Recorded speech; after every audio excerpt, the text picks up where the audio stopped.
যারা পেঁপে চাষ করবেন মনে করছেন তার জন্য অতি গুরুত্বপূর্ণ, অবশ্যই ভিডিওটা দেখবেন।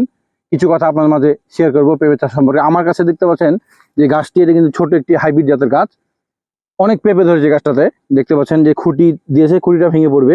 তো এই যে গুরুত্বপূর্ণ কেন সেটা আপনাকে বলি, কিছু বিষয় লক্ষণীয়। এই গাছটাতে মূলত বেডে মাটি তোলা দরকার ছিল। দেখুন এই যে বেডটা দেখুন, আর ওই গাছ দেখুন এক। দ্বিতীয়ত এই পাশে যদি আপনার দেখায়, এটা কিন্তু ধানের জমি। এই ধরনের জমিতে কিন্তু পেঁপে খুব একটি ভালো হয় না, তারপরে মাশাআল্লাহ অনেক সুন্দর হয়েছে। এই যে পানি চলে আসছে, পেঁপে জমি আপনারা সবাই জানেন যে পেঁপে জমি পানি সহ্য করতে পারে না। আরও আপনাদেরকে দেখায় যে পানির কারণে গাছ কিন্তু কেমন হয়ে গেছে। আর সবচেয়ে বড় ভুল হয়েছে এই জমিতে, সেটা হচ্ছে যে মাটি তুলে নেওয়া, অর্থাৎ অনেক পরিমাণে মাটি তুলতে হতো প্রতিটা গাছের গোড়ায়।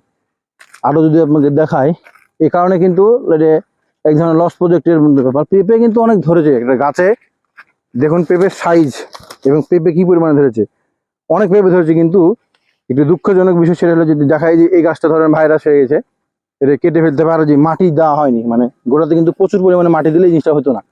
মাটি কিন্তু অনেক পরিমাণে দিতে হবে, মাটি না দেওয়ার কারণে কি একটা হয়েছে। এই যে এপারে দেখায় প্রতিটা গাছে হেলে পড়েছে মাটি গোড়াতে না পাওয়ার কারণে। আর এবার তো প্রচুর পরিমাণে বর্ষণ, এই কারণে আর সমস্যা। আরো যদি দেখায় আপনাদেরকে,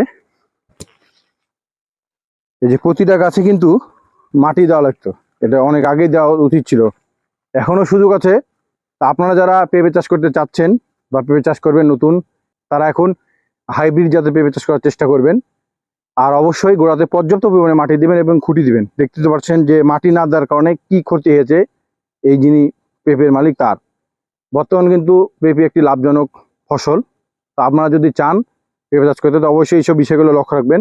উঁচু জমি নির্বাচন করবেন, পানি যেন নিষ্কাশন হয় এরকম জমি নির্বাচন করবেন, এবং গোড়াতে পর্যাপ্ত পরিমাণে মাটি দিবেন। তাহলে গাছ কিন্তু আপনার হেলে পড়বেন এবং দুর্বল হবে না।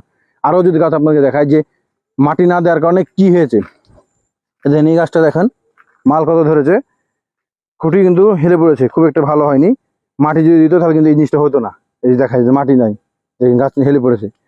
আরও প্রায় প্রতিটা গাছই তাই, এই যে গাছগুলো তাই, খুঁটি দেওয়ার কারণে হয়তো গাছটা আছে, নাহলে এটাও কিন্তু হেলে পড়তো। এই দেন অতিরিক্ত বর্ষণের কারণে যেগুলো উড়ে গেছে, এখানে নাই, এর কিন্তু পেঁপে গাছ ছিল। আরও যদি আপনাকে ঘুরে ঘুরে দেখাই, এই যে এগুলো কিন্তু বর্ষণের কারণে এবং ভাইরাস দুইটার কারণেই ক্ষতিগ্রস্ত হয়েছে। এই জমিতে এরকম পানি জমি জমি থাকে, তাহলে তো আসলে পেঁপে খুব একটা ভালো হবে না। এই যে দেখুন, তারপরে আরও যদি দেখাই আপনাদেরকে, এই পাশে ধানের জমি, তাহলে ধানের জমি যদি হয় তাহলে কি অবস্থা, সমান পানি হলে তো এখান থেকে ঢুকে যাবে। তো পেঁপে চাষ করতে হলে অবশ্যই উঁচু জমি নির্বাচন করতে হবে এবং পানি নিষ্কাশনের ব্যবস্থা থাকতে হবে, আর গোড়াতে পর্যাপ্ত পরিমাণে মাটি দিতে হবে। এই যে গাছটা শুয়ে পড়েছে, গাছটা শুয়ে পড়েছে মাটি দেওয়ার না কারণে।